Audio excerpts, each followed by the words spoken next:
A desperate fight is underway to save the Northwest's beloved orcas. We have watched one mourn her calf who died just minutes after birth by carrying the baby on her head for at least 11 days now.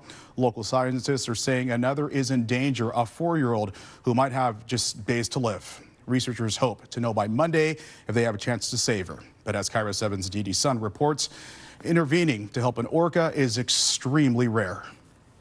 This is 4-year-old calf J50 with her mom. Scientists say she's always been small, but in the last month, she appears to be very emaciated. Looks like she's probably lost maybe 15 to 20% of her body weight. Another concern, you can't see it, but researchers say a white patch has developed near her blowhole, which could be a sign of infection. She's clearly in pretty bad shape.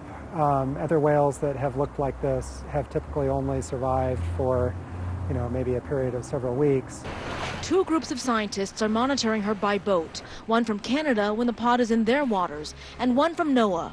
Scientists are collecting breath sprays from J50 to try and figure out what's making her so sick. The work continues at NOAA's Northwest Fisheries Labs. On very fine nylon mesh on the surface of it, and that's meant to capture as much exhaled breath droplet moisture on it as possible. This research biologist extracted DNA from organisms and found a fungus.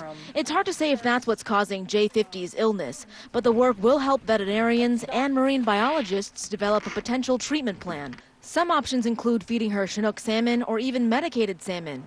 But the hyper-focused concern on our southern residents, even that from researchers, has some worried if all the continuous boat noise is making things worse. We're in a dicey situation. We're intervening with a species that should be left on its own as much as possible. And to that end, rather than artificially feed her salmon, I would rather we give more space to those whales so they can find the salmon that's there. Researchers say doing nothing is one of the options, but the monitoring now is necessary.